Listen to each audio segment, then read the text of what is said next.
Bona vesprada a tots. Bueno, dentro de las jornadas de la Mar que hemos organizado este año, en 2024, la primera edición, hoy es un día especial, porque hemos hablado de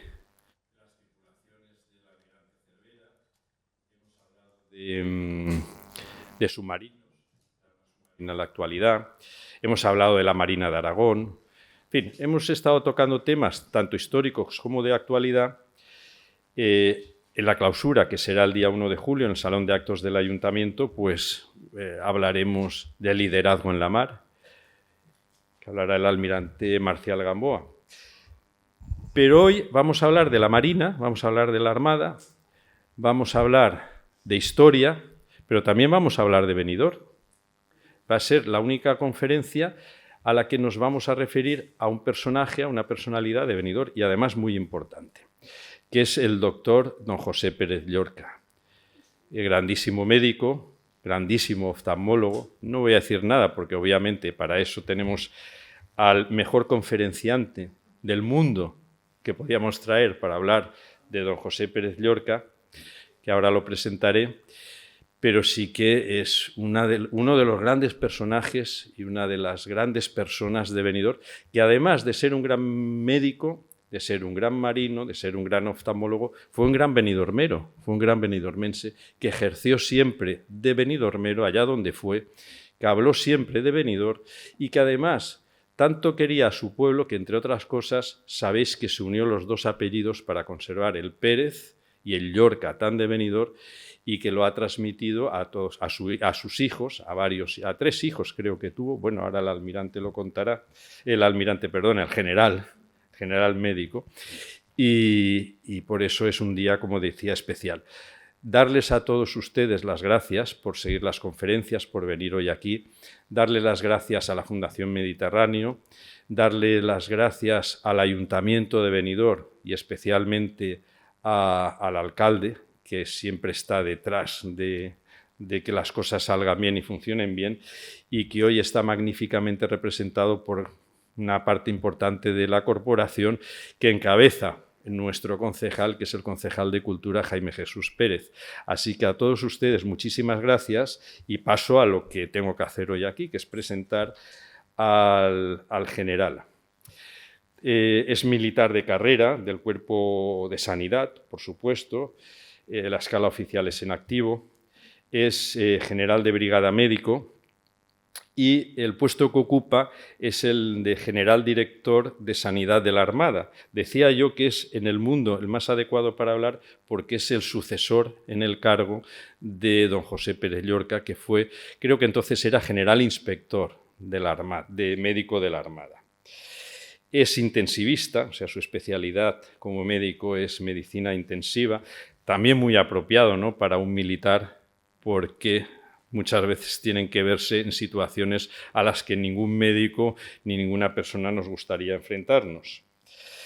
Entre muchos destinos, que no voy a citar porque han sido, como digo, muchos, ha estado destinado en la Escuela Naval Militar, en la 31ª Escuadrilla de Escoltas de la Flota, en el Hospital Naval de la Zona Marítima del Cantábrico en Ferrol, en el Hospital Militar Central, en el Hospital Central de la Defensa.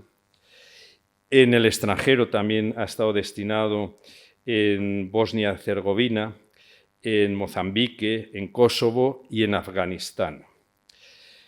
Tiene muchas condecoraciones, pues entre ellas la Gran Cruz del Mérito Naval con distintivo blanco, la Gran Cruz de San Hermenegildo, bueno, placas San Hermenegildo, etcétera, etcétera, etcétera.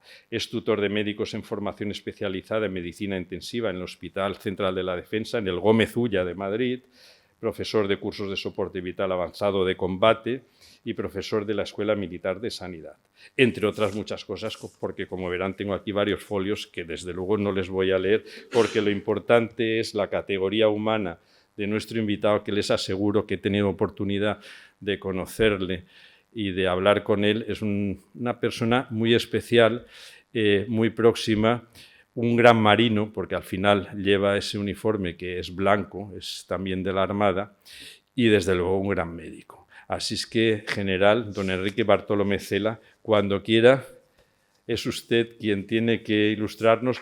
Por cierto, le voy a advertir al general que, aparte de que tiene un público que yo creo que está entregado a la Armada y a don José Pérez Llorca, hay muchos familiares de don José aquí. Así es que tenga usted cuidado con lo que dice de él. General, bienvenido. Pues, buenas tardes a todos. Gracias, señor presidente, señor concejal, comandante, señoras y señores. Bueno, para mí es un verdadero... arreglado.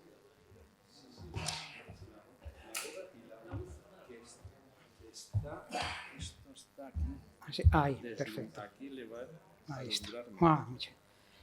Bueno, pues muchas gracias. Son cosas del directo. Efectivamente, la uniformidad, la prenda de cabeza, pues a veces nos obliga a tener estas inquietudes. Bueno, como decía, para mí es un privilegio estar hoy aquí, en esta bella ciudad de Benidorm, que me ha acogido verdaderamente con los brazos abiertos, atendiendo a la amable invitación que, a través del almirante director del Instituto de Historia y Cultura Naval, el almirante Torres Piñeiro, me hizo saber de la inquietud del presidente de la Fundación FRAS, don Matías Pérez-Such, de participar en estas primeras jornadas de la Mar Benidorm 2024. Como ha dicho el presidente en mi introducción, para mí, como actualmente general director de Sanidad de la Armada, hoy en día es un reto el estar aquí hablando ante ustedes en este foro de un predecesor mío en el cargo y también compañero no solo de armas, sino de carrera profesional, como es el doctor José Pérez Llorca. Eso es un reto para mí. Pero bueno, los militares, si nos caracterizamos por algo, es precisamente por saber solventar las necesidades del servicio. Y bueno, como ha dicho, también soy intensivista, con lo cual, pues bueno, vamos a ver si de esto no necesito desfibrilarme a lo largo de la tarde. Bueno, pues sin más preámbulos, quiero empezar la charla manteniendo una puntualización.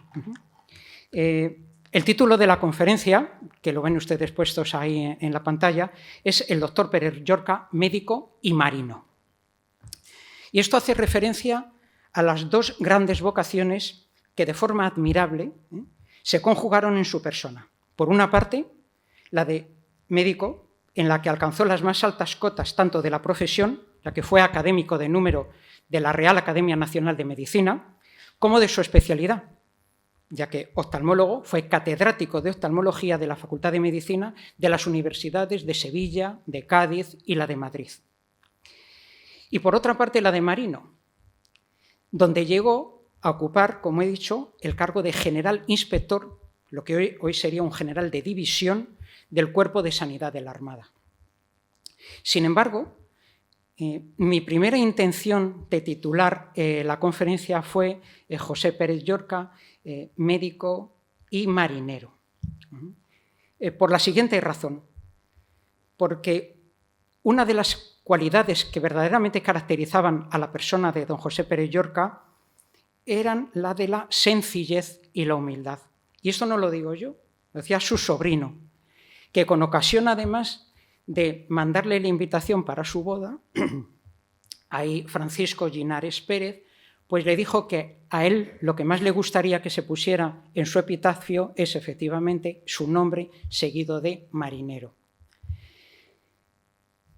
En atención a que marinero es un empleo dentro de la Armada y que el doctor Pérez Llorca no era marinero realmente en su ámbito naval, sino marino al ser general, pues reconvertí precisamente mi primera intención de título de la conferencia en la que ustedes tienen aquí, el doctor José Pérez Llorca, médico y marino. Dos circunstancias que a mí también me honra tener.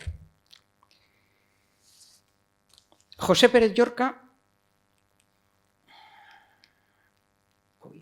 a ver si soy capaz, ahí, muy bien. José Pérez Llorca, bueno, estas imágenes me imagino que muchos de ustedes las conocerán. Nace en Benidorm, efectivamente, el 29 de mayo de 1902. Por el propio Pérez Llorca, conocemos cuál era la situación familiar suya en aquellos momentos. Y digo textualmente lo que él afirmaba: no debo dejar en el tintero a un clan al que yo hubiera pertenecido de haber seguido los pasos de mi padre, el clan de la Sal, acaso el más numeroso de los almadraberos de Benidorm. Este clan, tal y como yo lo he conocido, empieza por Bautista Pérez Llorca, el tío Batista, que fue durante muchos años capitán de la almadraba de Barbate. Mi padre, como mayor de sus hermanos y sobrino de Bautista, era su segundo en Barbate, el año en el que yo nací. Lo recuerdo luego como capitán de Torregorda, de Zahara de los Atunes, de Barbate y Santipetri. Así pues, como le sucedía a la mayoría de sus paisanos, el joven José marcha con sus padres, Jaime y Vicenta, a tierras de Cádiz para participar en la pesca del atún en las almadrabas. Benidorm tiene una tradición marinera muy importante de pesca, de capitanes, de marina mercante, marina de recreo, marina de pasaje. Y bueno, pues esta es una foto antigua que, como digo, muchos de ustedes podrán reconocer, que efectivamente quiere demostrar, pues bueno, en qué ambiente familiar pues nació don José Pérez Llorca. Sin embargo, él tuvo desde niño la vocación efectivamente de dedicarse a la medicina. No se ve llamado a seguir el camino profesional de su padre, siente la vocación de ser médico. Y quiero tomar otra referencia de su prima hermana, que afirmaba que para él la medicina era una profesión puramente vocacional. Siempre le había atraído esa inquietud, ese amor por conocer, por saber y por investigar. Teniendo en cuenta que vivía en Cádiz, pues efectivamente estudió la carrera de medicina en la facultad de esta ciudad, licenciándose en el año 1922, con escasamente 20 años, con la calificación de sobresaliente. Ya apuntaba don José. En Cádiz, ciudad muy vinculada con la Armada y por ello con la sanidad naval, no debemos olvidar que en el año 1748 se crea el Real Colegio de Cirujanos de la Armada, primera institución en la que se reglamenta la formación académica y docente de los que luego iban a ser los sanitarios a bordo de los buques y bajeles de Su Majestad en el siglo XVIII, que hasta esa época estaba en manos de barberos o sangradores, con lo cual, como dicen las crónicas de la época, casi más lesiones producían estos barberos y sangradores que la acción derivada del combate. Cádiz, a principios del siglo XX, se ve la catedral y las murallas, y el Real Colegio de Cirujanos de la Armada. Esta institución tiene la gloria nacional de ser la primera que unifica los estudios de cirugía y de medicina, y la primera que manda a sus colegiales, que tenían uniformes, cobraban un sueldo, estaban supeditados a un régimen de escuela militar. Allí estaba la Escuela de Guardiamarinas de la Armada, en San Fernando. Los traslada al extranjero para que estudien en las universidades de París o de Leiden los avances científicos más punteros de la época. El Plan Bolonia ya existía en la Armada en el siglo XVIII. Bueno, pues ahí precisamente estudia Pérez Llorca y decide ser médico de la Armada. El año pasado me cupo el honor precisamente de conmemorar el 275 aniversario de la creación de dicho Real Colegio, y para mí fue, como director de Sanidad de la Armada, más que un honor, una satisfacción personal presidir este acto como representante institucional del Almirantazgo en la colocación de una placa en el Panteón de Marinos Ilustres que recuerda, pone en la memoria a los dos primeros cirujanos mayores de la Armada, fundador y creador precisamente del Real Colegio, como fueron Virgili y Juan Lacomba. Es la única referencia que en el Panteón de Marinos Ilustres, que si no conocen les animo y les invito a visitar en San Fernando, en Cádiz, al lado de la Escuela de Suboficiales, en la población naval de San Fernando, porque sí que merece la pena. Ahí están enterrados o tienen recuerdo todos los héroes que a lo largo de la historia la Armada Española ha tenido.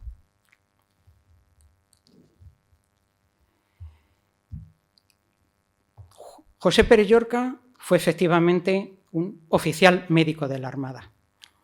Y vamos a ver unos datos de su hoja de servicio.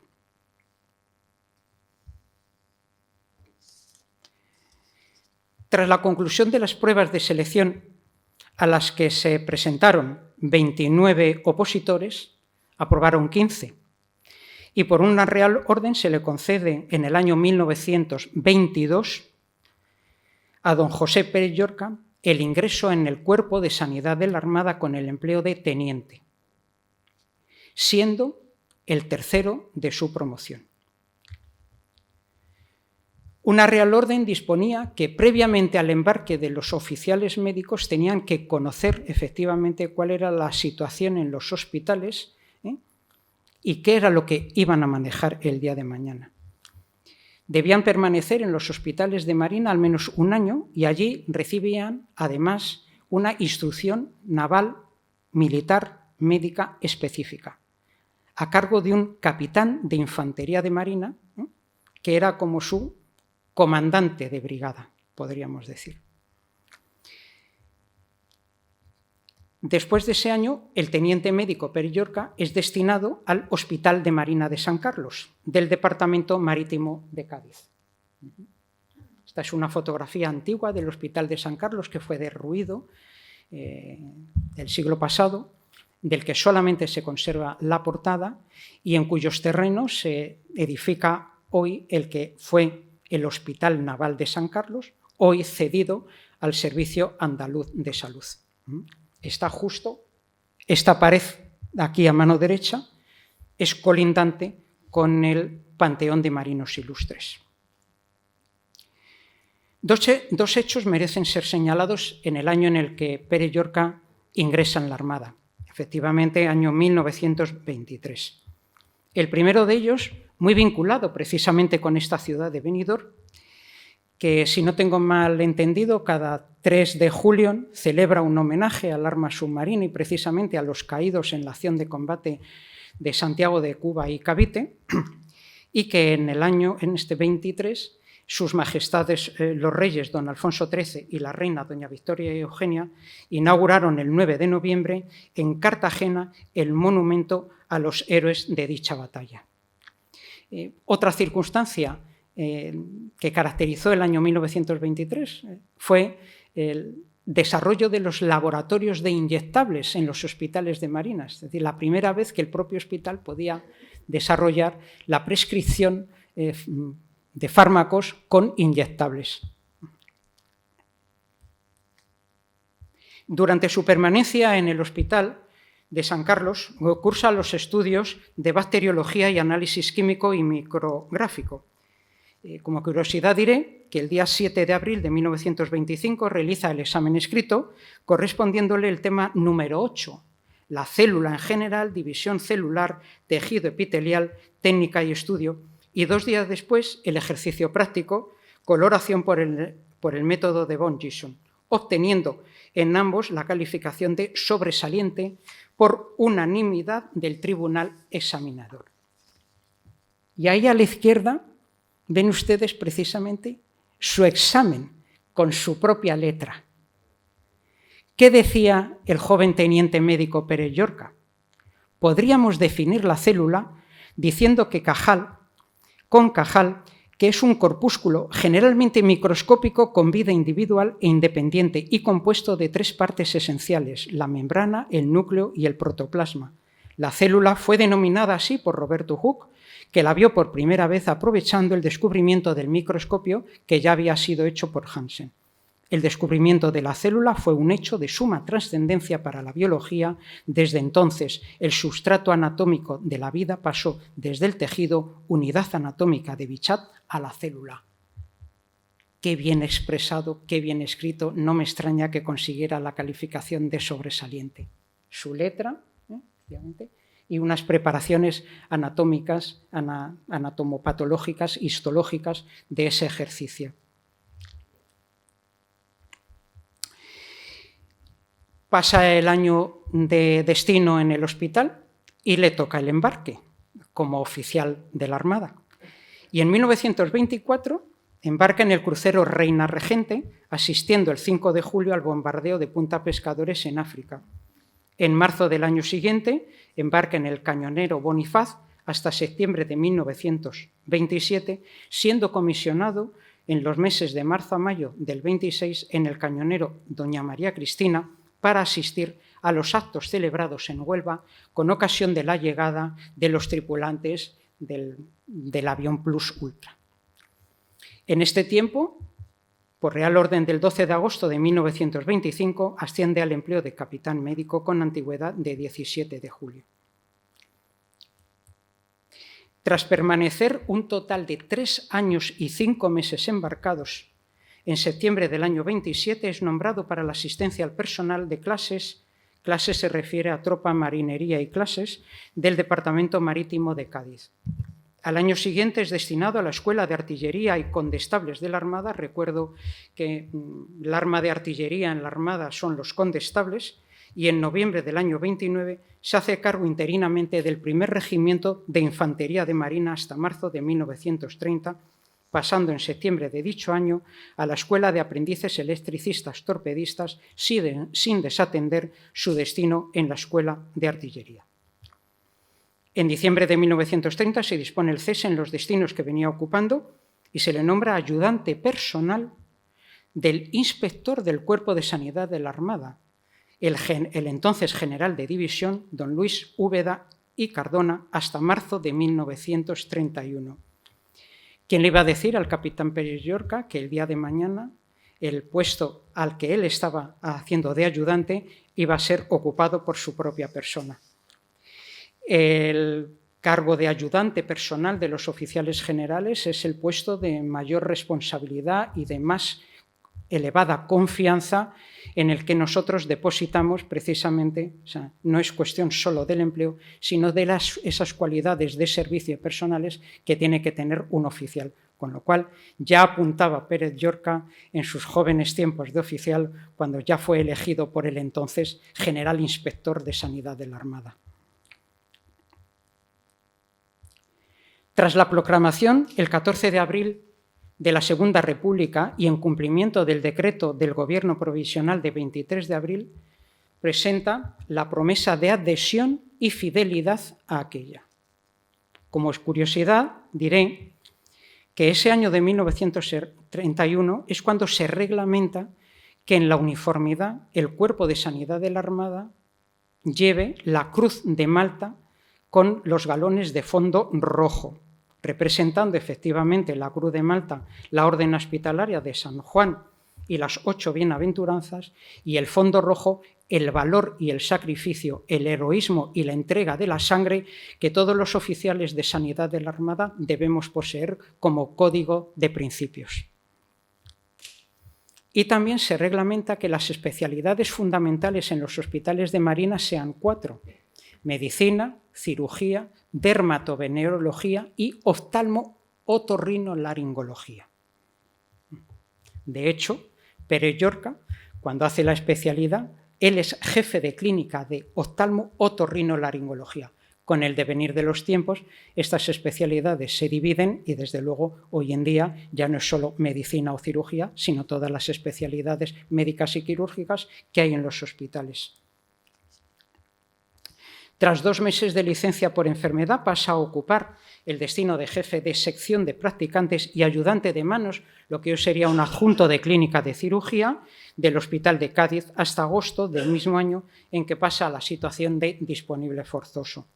Recuerdo que estamos en 1931 y al año siguiente, en el 32, se le concede el retiro voluntario con arreglo a un decreto de la República y fija su residencia en Cádiz, permaneciendo en esta situación hasta 1936. Saben que durante la Segunda República hubo una enorme reestructuración de todos los cuerpos y armas de los ejércitos, con una disminución significativa de los cuadros de mandos.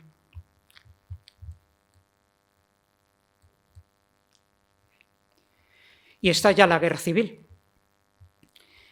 Y Pérez Llorca, como no podía ser de otra manera, se presenta voluntario a la autoridad militar de Cádiz y a la de Marina del departamento, ofreciendo sus servicios. El 22 de noviembre del año 1936 es movilizado y destinado al polígono González Ontoria y a la Escuela de Torpedistas de la Armada, y el 29 del mismo mes al Arsenal de la Carraca hasta el 13 de abril del año siguiente, que cesa para incorporarse a las fuerzas de infantería de Marina que operan en el frente de Córdoba, concretamente en las avanzadillas del sector de Villa Arta, carretera de Pozo Blanco. Estas fuerzas formaban parte de la columna del coronel Baturone en unión del tabor de regulares del Arache que mandaba el comandante Cortés. Además de los servicios de médico del Regimiento de Infantería de Marina, el comandante, que había sido ascendido por situación de guerra con antigüedad de 5 de enero de 1935, desempeña las funciones de jefe de sanidad de la columna a las órdenes del jefe de vanguardia. El 29 de abril, las columnas de esta infantería de Marina dejan de pertenecer a la columna del coronel Baturone y pasan al sector de Peñarroya, subsector de Cámara Alta, y unidas a otras 2 compañías llegadas de San Fernando, forman el primer batallón expedicionario. En este sector, el comandante Pérez Llorca hace estudio de las aguadas y organiza la profilaxis del paludismo y de la fiebre tifoidea.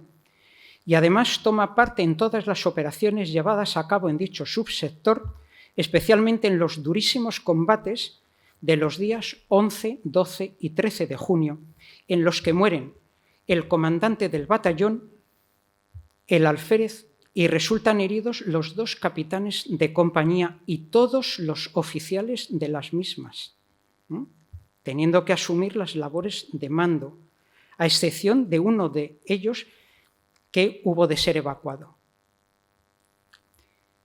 Por su meritoria acción de guerra, mereció figurar en términos destacados en la propuesta que hizo el jefe de la 22ª División para la concesión de la medalla colectiva a la Plana Mayor y compañía del batallón.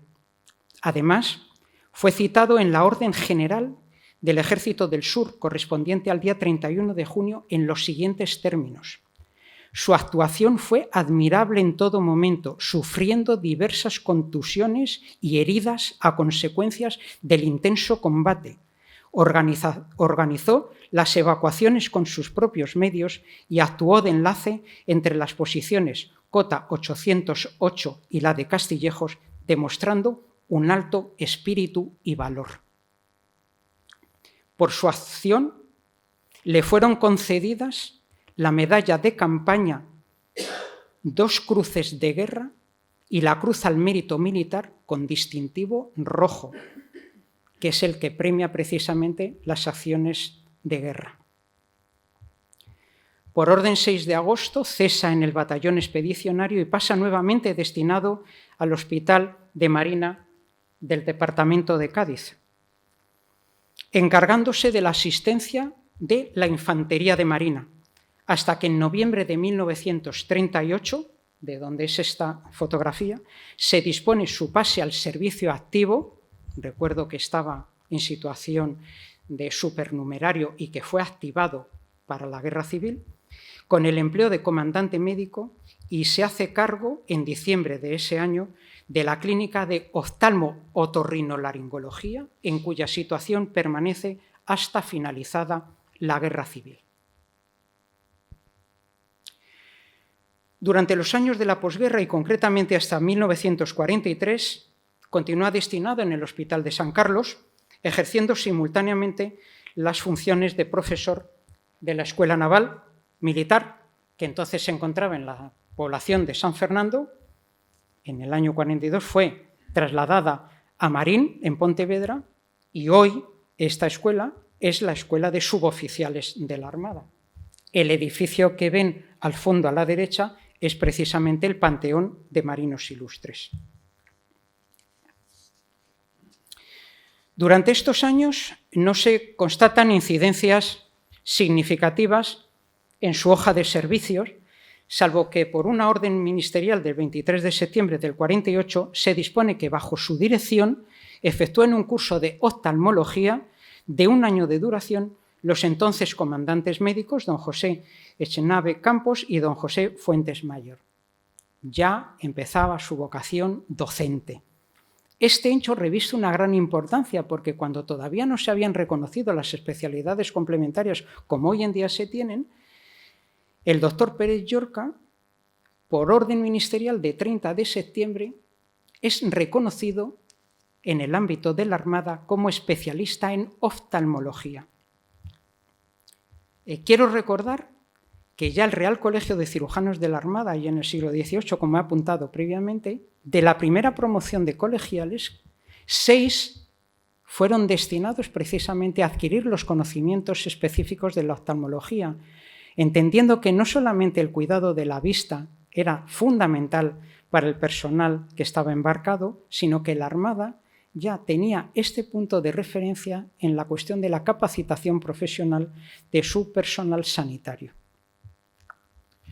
Siguiendo con la hoja de servicios del entonces comandante Pérez Llorca, en 1949 asciende al empleo de teniente coronel y el 11 de enero del año siguiente se posesiona en el Hospital de San Carlos del cargo de presidente de la Junta de Reconocimientos Generales del Departamento, es decir, la labor médico-pericial. El 31 de agosto del 54 pasa de nuevo a la situación de supernumerario, siendo en noviembre del 58 nombrado secretario del general inspector del Cuerpo de Sanidad de la Armada y jefe del negociado de estadísticas sanitarias del Ministerio de Marina, ayudante personal del inspector de Sanidad, secretario personal del inspector de Sanidad y luego inspector de Sanidad. En 1959 asciende al empleo de coronel médico con antigüedad de 16 de marzo y en mayo es nombrado jefe de los servicios sanitarios de la Jurisdicción Central de Madrid. Y es nombrado director del Sanatorio Antituberculoso de la Armada, que se encontraba en Los Molinos, en la Sierra de Madrid. Este centro, que fue inaugurado a principios del año 49, se construyó para tratar una patología muy específica del personal embarcado, que era la tuberculosis, que verdaderamente causaba estragos. Entonces se pensaba que zonas de montaña, aire sano, pues podía cubrir. Ay, perdón. Este es. Aquí. Ahí está. Sanatorio antituberculoso. El doctor Pérez Llorca fue el segundo, de abajo en la primera línea arriba, el segundo, fue su director. Este edificio contaba con 177 camas y 55 habitaciones repartidas en sus 4 plantas, además de la vivienda para el director y la residencia de médicos, que posteriormente fue también utilizada como residencia de pacientes femeninos, aumentando la capacidad del complejo hasta las 202 camas. Con la llegada de los fármacos antituberculosis y con los otros procedimientos diagnósticos y terapéuticos, este hospital dejó de tener sentido, cerrando definitivamente en el 2002 y hoy pues es prácticamente una ruina que está en la Sierra de Madrid.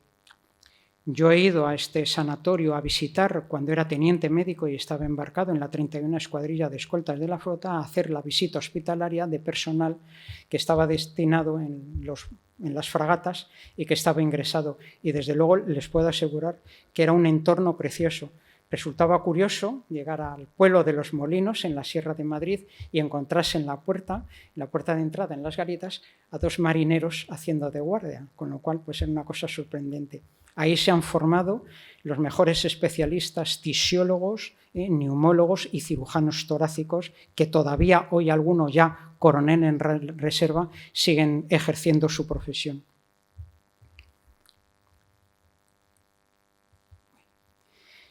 Y en abril de 1962 pues, cesa de este destino y pasa a la Subsecretaría de la Marina Mercante y asciende a subinspector de Sanidad de la Armada con antigüedad de 1 de enero del 63, nombrándosele jefe de los servicios de medicina preventiva y es designado vocal del Tribunal para el estudio y la modificación del cuadro de inutilidades para las oposiciones a ingreso en la Escuela Naval. En febrero del 64 cesa como jefe de estos servicios médicos y pasa a ocupar el cargo de jefe del Servicio de Sanidad de la Armada y vocal de la Junta Coordinadora de los Servicios Hospitalarios de las Fuerzas Armadas. Finalmente,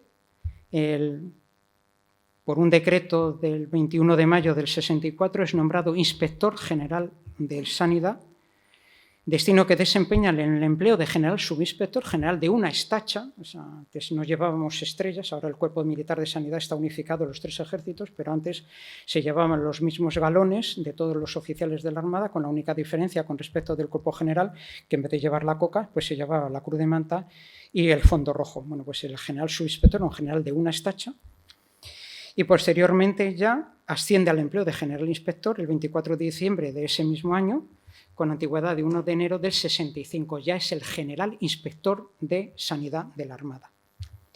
Como dato curioso, diré que en la fórmula de nombramiento se señala que deberán guardársele y hacer que se le guarden todas las distinciones que le pertenecen y deben gozar, y los oficiales de inferior graduación y demás dependientes de Marina a quienes corresponda obedecerán las órdenes que les diere, tanto por escrito como de palabra, así como él deberá obedecer la de los oficiales más graduados conforme a lo que previenen las ordenanzas.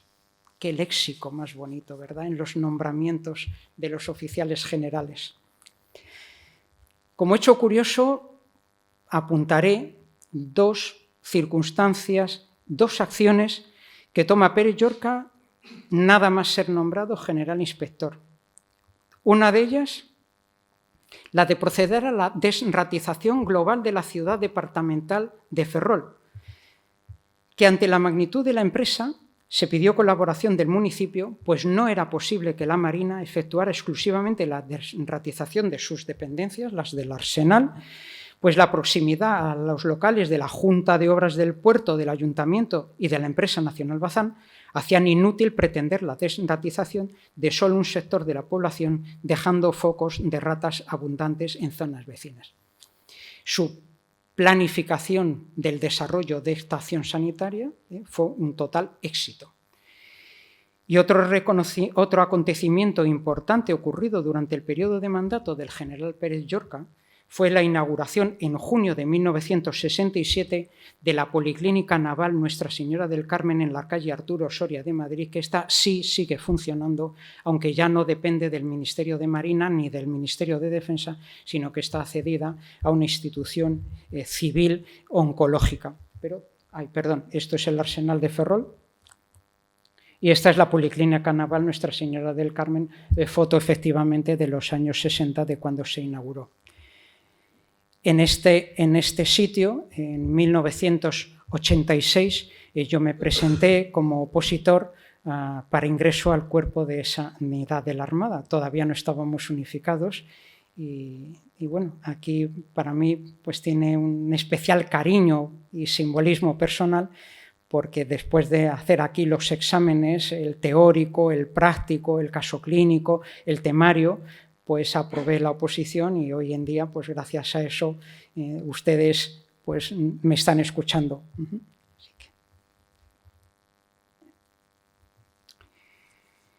Finalmente, en noviembre del 69 ya pasa la situación de supernumerario, al año siguiente en el de reserva, con lo cual ya acaba, digamos, la hoja de servicios del doctor Pérez Llorca.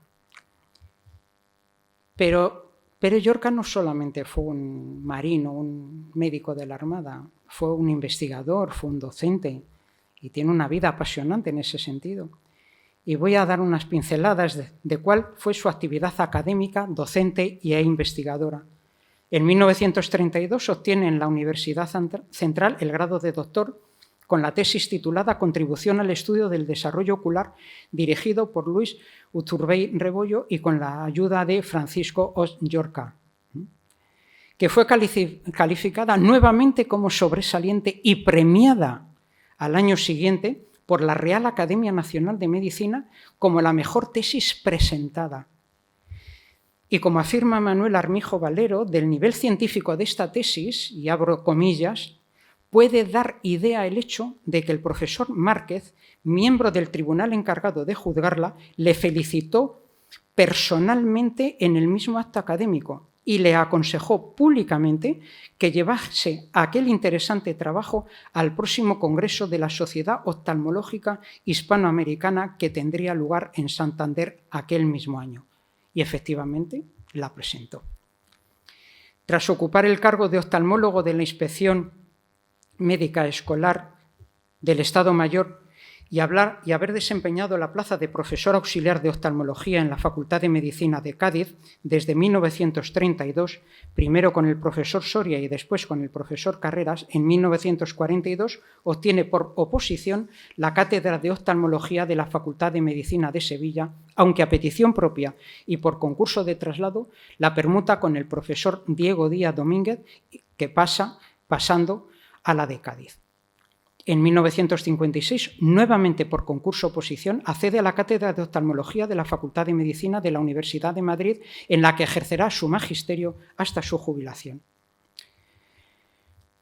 Dotado de una profunda vocación docente, José Pérez Llorca fue no solo un gran médico, sino un magnífico profesor, preocupado por los problemas de formación de los estudiantes, defendiendo que aquella se impartiera de forma global durante la carrera, acudiendo a las prácticas de todas las asignaturas. Fue por eso muy crítico con la formación parcial de los alumnos internos en las cátedras, que desde los primeros años de formación renunciaban a las prácticas de otras asignaturas que, según su parecer y entender, menos les interesaban. Es verdad que la formación de un médico debe ser global, y la de un oftalmólogo también. Incorporó a su cátedra la tecnología más moderna de su tiempo, siendo por ello un centro de referencia para aquellos que demandaban esta especialidad. Allí funda y dirige la Escuela Profesional de Oftalmología, de la que saldrían figuras tan evidentes como Antonio Piñero Carrión, Antonio Fernández Repeto o Jaime Pérez Llorca Rodrigo, doctor oftalmólogo y profesor adjunto de la Universidad de Cádiz, cuya práctica ejerció en la desaparecida Beneficencia Municipal, en las plantillas de las factorías de construcción naval en la Bahía de Cádiz y en su propio consultorio privado. Pero no solo catedrático.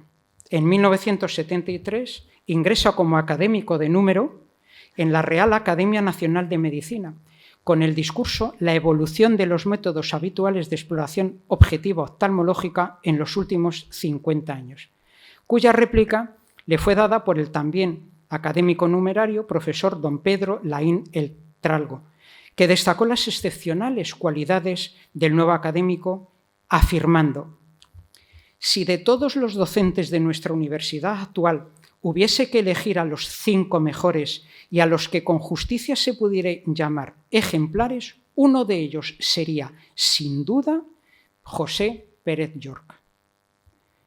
Ocupó el sillón número 27 de la Academia. Entre las muchas contribuciones realizadas por el doctor Pérez Llorca en el campo de la oftalmología, quisiera resaltar la de haber sido pionero en la utilización de la fluoresteína retiniana, y en este campo estudió el paso de la fluoresteína sódica tras la administración endovenosa al humor acuoso en las inflamaciones ciliares y en diversas formas de glaucoma. Demostró experimentalmente mediante la inyección de fluoresteína cómo cuando la tensión ocular se recuperaba, la cámara anterior del ojo se teñía intensamente de verde a medida y en grado con que se iba formando un nuevo humor acuoso. Fue también precursor, al igual que Diego Díaz Domínguez, del estudio de las variaciones de la tensión ocular, analizando mediante tonometría las variaciones de esta y las recuperaciones de la tensión inicial en el ojo normal y en el glaucomatoso. Entre sus publicaciones quisiera destacar por su carácter didáctico el libro Elementos de oftalmología, editado en Madrid en 1960, mi libro de texto de oftalmología en la asignatura de la carrera. En su prólogo, el autor manifiesta que el objetivo del texto son los estudiantes, en la necesidad de proporcionarles breves síntesis claras, actualizadas y fácilmente asequibles del contenido de cada disciplina. Son de destacar capítulos descriptivos de técnicas de exploración oftalmológica como la oftalmoscopia, la bromioscopia, la exploración radiológica de la órbita, el examen funcional ocular, dentro del cual se incluyen las escalas de octotipos, campimetría, sentido luminoso. Es un texto de referencia. Y en el capítulo de la patología del cristalino encontramos la descripción de la facoéresis, la intervención de la catarata, pionero en una de las técnicas de intervención de catarata. Hace referencia a un procedimiento que él ideó mediante una ventosa, ideada por él mismo, accionada simplemente con una goma de cuentagotas y manejable con 2 dedos que producían el necesario vacío para la extracción. Es punto de referencia para los oftalmólogos hoy en día. Esta es la técnica precisamente del doctor Pérez Llorca de la facoéresis. Como miembro de sociedades científicas, fue presidente de la Sociedad Oftalmológica Hispanoamericana, de la Sociedad Oftalmológica Española, de la Oftalmológica de Madrid, académico de número y presidente honorario de la Real Academia de Medicina de Cádiz y miembro honorario de la Asociación de Cirujanos de Estados Unidos. Bien, hoja de servicios, acción académica, docente e investigadora, pero yo he venido aquí a hablar de Benidorm. Y llegados a este punto, pues efectivamente quisiera hacer una referencia a uno de los actos, ¿no?, que muestran la vinculación que el doctor Pérez Llorca mantuvo a lo largo de toda su vida con la ciudad de Benidorm. Me refiero a la inauguración del monumento a los muertos en el mar Mediterráneo, en el que participó, siendo ya general inspector de Sanidad de la Armada, y que le produjo gran satisfacción como hijo predilecto que era de esta ciudad. Así hablaron las crónicas de la época. El día 22 de mayo de 1965, fondeados en la anchurosa bahía, hasta 8 buques de guerra de Francia, Italia, Marruecos y España, alrededor de las 7 de la tarde, cuando ya el sol dejó de besar la arena y la brisa comenzaba a hacer más llevadera la tarde, el almirante Nieto Antúnez, ministro de Marina del Gobierno español, llegó a Benidorm. El ilustre marino, acompañado de varias personalidades en las que se encontraba el doctor Pérez Llorca, presidió la inauguración oficial de la Avenida de la Marina Española, que comprende la carretera de acceso a Benidorm desde Alicante. Al día siguiente, 23 de mayo, domingo, se procedió a la inauguración del monumento a los muertos en el mar Mediterráneo, obra del escultor don Juan de Ábalos, que está formado por una airosa cruz de granito en forma de áncora sobre una proa del mismo material, de las que surgen las figuras en bronce de 2 hombres, uno muerto y el otro sosteniendo el cuerpo sin vida de aquel. En su alocución, el ministro de Marina dijo: a partir de ahora, Benidorm va a ser algo más que una estación de turismo, va a ser un faro del espíritu humano en el Mediterráneo. No se han extinguido, y velamos porque no se extingan, esos ilustres apellidos que honran el árbol genealógico de Benidorm y que son los Orts, los Ortuño, los Barceló, los Bayona, los Llorca. Seguidamente hizo uso de la palabra don José Pérez Llorca, general inspector de Sanidad de la Armada e hijo predilecto de Benidorm, que en sentido parlamento se refirió a la inquietud marinera del pueblo que le vio nacer. Si rascáis en la epidermia de Benidorm, dijo, encontraréis un fondo marinero secular. Hizo historia de la villa y como benidormense se mostró altamente satisfecho de este memorable día en el que un ministro del gobierno a cuyas órdenes directas se encontraba se hubiera dignado presidir los actos inaugurales de este monumento que, al honrar a los muertos de la mar, honra a Benidorm y a toda España. José Pérez Llorca venía a Benidorm siempre que su actividad personal, profesional se lo permitía. Gustaba de comer la cocina que se guisaba aquí, los arroces, me constan lo bueno que son los arroces de aquí. Y ya de mayor le encantaba recordar todo lo relacionado con su ciudad natal y cantar copletes, como las de la Virgen Santa del Sufragio, patrona de la que era una de sus preferidas. En 1983 escribe un texto precioso de lectura, recomendable, precisamente para el libro de fiestas mayores patronales titulado Semblanza y añoranza de Benidorm, donde afirma: la contemplación del Benidorm actual, pujante, conocido como ciudad turística, llena de altos edificios, múltiples hoteles, periódicamente poblada de gentes venidas de diversos continentes, nos trae el recuerdo del Benidorm primor, singular, que nunca en este siglo fue la pequeña villa de pescadores, como ciertos cronistas nos lo han querido presentar. No hay incompatibilidades entre los dos sentimientos que un hijo de esta villa, entrado ya en los 84 años, experimenta ante la visión de lo que hoy, con mayor riqueza, mucho mejor nivel de vida de sus habitantes, el cambio de costumbres que forzosamente trae el trato con gentes de otras latitudes. Todo ello produce satisfacción por la importancia y la forma que hoy tiene el pueblo, al que siempre y con razón le llaman la ciudad de Benidorm. Satisfacción por el esfuerzo de los que podríamos llamar aborígenes, los benidormíes de las 2 primeras décadas del siglo XX, y el de los que luego fueron viniendo y radicándose en él, pues el mérito por lo logrado es repartido a partes iguales. Ya he dicho que la gozosa contemplación de lo actual es perfectamente compatible con la añoranza de lo que fue. Qué bonitas palabras de homenaje a su ciudad natal cuando ya tenía 84 años de edad.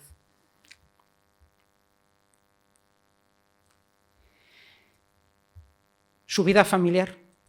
José Pérez Llorca estuvo casado con la madrileña, aunque educada en Cádiz, Carmen Rodrigo Sabalet, y fue padre de 3 hijos, Jaime Leonardo y José Pedro, este último, conocidos de todo, gran jurista, político, y uno de los 7 padres de la Constitución Española de 1978. Era doña Carmen mujer de aguda intuición, muy preocupada por el cuidado y la educación de sus hijos, un eco de la que ella misma había recibido a instancias de su padre. Aquí don Leonardo Rodrigo Lavín, insigne catedrático de Fisiología de la Universidad de Cádiz y miembro de la Real Academia de Medicina, y de su madre Anne Sabalet Duquet, a la que el joven Leonardo había conocido en el Instituto Pasteur de París cuando ambos estudiaban allí. El 19 de marzo de 1929, la portada del Diario de Cádiz anunciaba el enlace matrimonial de la encantadora y distinguida señorita Carmen Rodrigo Sabalet con el no menos elegante capitán médico de la Armada, don José Pérez Llorca. Fue precisamente este quien inculcó a sus hijos todo lo esencial en valores y saberes, además del amor por la historia y por la literatura y por España, quien les habló de los orígenes mitológicos de Cádiz, de la fundación de Hércules y de la sangre de Gerión, de la que, según la leyenda, botan los dragos, en los cuales hay varios en la ciudad de Cádiz. Y fue precisamente un acontecimiento relacionado de alguna manera con uno de estos árboles de la ciudad gaditana el que quedaría para siempre grabado en la memoria de la familia de José Pérez Llorca. Habló del terrible suceso acaecido el lunes 18 de agosto de 1947. Aquella tarde, José y su hijo José Pedro habían ido de vuelta de visita a casa del hermano de doña Carmen, que, como de costumbre, había venido a pasar los meses estivales a Cádiz en compañía de sus 3 hijos. La casa se encontraba en el barrio de San Severiano, en una zona residencial fuera de las murallas de Cádiz, en un chalet de la calle 24 de julio número 6, propiedad de la abuela. En su camino a la casa atravesaron la calle de Tolosa-Latour, donde se encontraba uno de aquellos dragos. Estando en casa de su familia, a la hora de cenar, les invitaron a quedarse. Pero don José decidió ir con su hijo, volver con su hijo a casa y cenar en su casa. Se había hecho tarde. Cuando ya estaban en su casa, al sentarse a cenar, cuando las campanas del reloj del Ministerio de Gobernación daban el toque del cuarto para las 10 de la noche, una tremenda explosión sacudió la calma de la noche.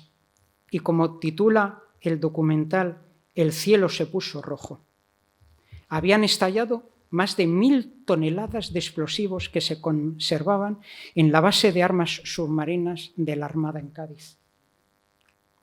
La onda expansiva arrastró barrios enteros, entre ellos el de San Severiano, ocasionando la muerte de aquellos familiares a los que unos pocos minutos antes habían despedido. Don Pedro, de 43 años de edad, al que reconocieron por el anillo de casado que aún llevaba en el dedo de una mano, y que era lo único que sobresalía de entre los escombros. De Ana, de 13 años de edad, y de su hermano Pedro, de 10, que aún se estaban mirando el uno frente al otro cuando les vino la muerte. El fallecimiento de su hermano dejó a Carmen sumida en un estado de crisis nerviosa e insomnios que le llevaron a alejarse de Cádiz algunas temporadas para intentar descansar. Acompañado del pequeño José Pedro, a comienzos del año 1948 marcharon a Madrid, donde vivían varios tíos. Tras varios años de separación, finalmente, el 8 de julio de 1958, José Pérez Llorca recibe la noticia del deseado traslado de su cátedra a Madrid, posibilitando así lo que Carmen había querido ya hace años atrás: el traslado de toda su familia. Se instalaron en el piso segundo de la calle Juan Bravo de Madrid, número 21. Bravo Murillo. Y en Madrid transcurre a partir de entonces su vida, dedicada por completo a su profesión y a su familia, hasta que finalmente fallece el 28 de septiembre de 1996. En su memorial, de él afirmó Laín Entralgo: ha muerto José Pérez Llorca, catedrático emérito de oftalmología de la Universidad Complutense y miembro de número de la Real Academia Nacional de Medicina. Como docente e investigador de su disciplina, ocupó un lugar distinguido en la pléyade de los españoles que a lo largo de este siglo, Barraquer, Arruga, Márquez, Carreras, Díaz Caneja, tan brillantemente la han cultivado. Hasta aquí este pequeño recuerdo de la vida y la obra del doctor Pérez Llorca, mi general, médico y marino, y con él mi testimonio personal de reconocimiento y admiración al que fue mi maestro en la asignatura de oftalmología correspondiente a la licenciatura de Medicina y Cirugía y predecesor mío en el cargo de director de Sanidad de la Armada que me honro ocupar. Muchas gracias a todos por su atención.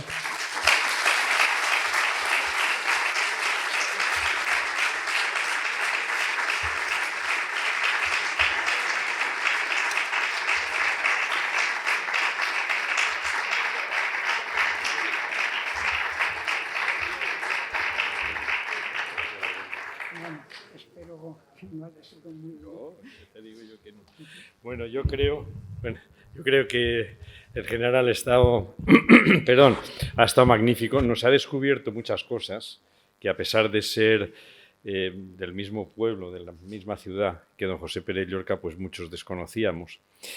Yo creo que todos hoy nos sentimos un poquito más orgullosos de ser de Benidorm, ¿verdad? Bueno, pues muchas gracias, general. Ha sido brillante. Y de verdad que recuperar estos personajes para Benidorm es importante.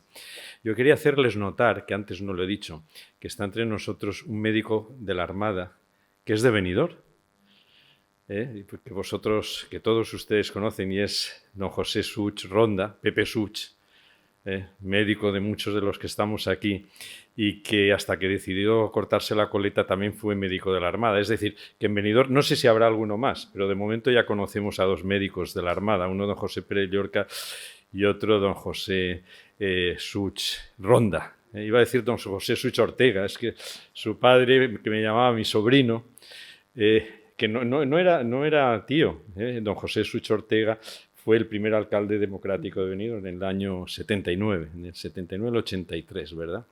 Bueno, pues nada, muchísimas gracias.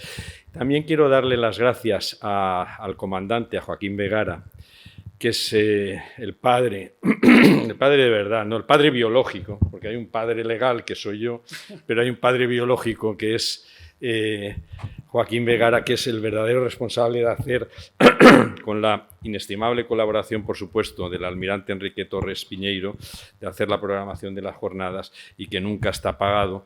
Bueno, en fin, alguna vez creo yo que tenemos alguna tarde ilustre. Bueno, pues nada, muchísimas gracias. Yo quiero, para que el general tenga un recuerdo de su estancia en Benidorm, ofrecerle este pequeño recuerdo que es, bueno, ustedes alguno, no sé si lo conocerán, es un socarrat, que es una cerámica medieval típica valenciana, muy especial, y esto es una reproducción de un socarrat que está en el Museo Arqueológico Nacional. Aquí tienes la historia y que está dedicado y que espero que, bueno, pues que sirva de recuerdo de esta jornada y del agradecimiento tanto del Ayuntamiento, de la Fundación, pero sobre todo de Benidorm. Muchas gracias.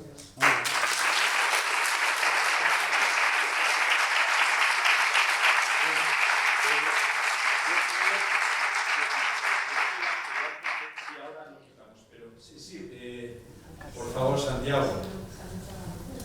Esto es. Para clausurar el acto, antes de la fotografía rigor, como el alcalde le ha sido imposible venir, yo le pediría a nuestro concejal de Cultura, Jaime Jesús Pérez, que clausurara, bueno, no es un acto, es una conferencia, pero yo creo que merece siempre el conferenciante tener esta participación del ayuntamiento.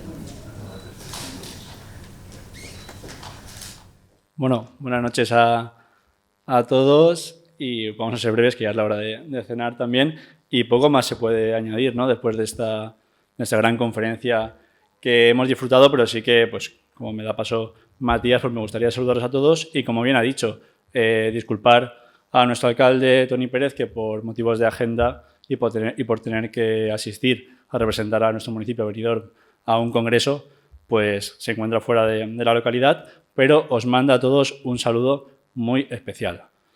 Luego también, por supuesto, felicitar al general director de Sanidad de la Armada por esta gran conferencia de don José Pérez de Llorca, y como bien has dicho, médico, marino, docente, investigador, pero de Benidorm. Y creo que hoy podemos estar todos muy orgullosos de personas tan ilustres como el doctor Pérez de Llorca y conocer un poquito más de nuestra historia. Y por último, pues como siempre, agradecer, Matías, estas Jornadas de la Mar 2024 y, por supuesto, pues toda la actividad que realizáis por nuestra cultura, por nuestras raíces y, sobre todo, por nuestra historia, sobre todo la historia naval y marina. Muchas gracias.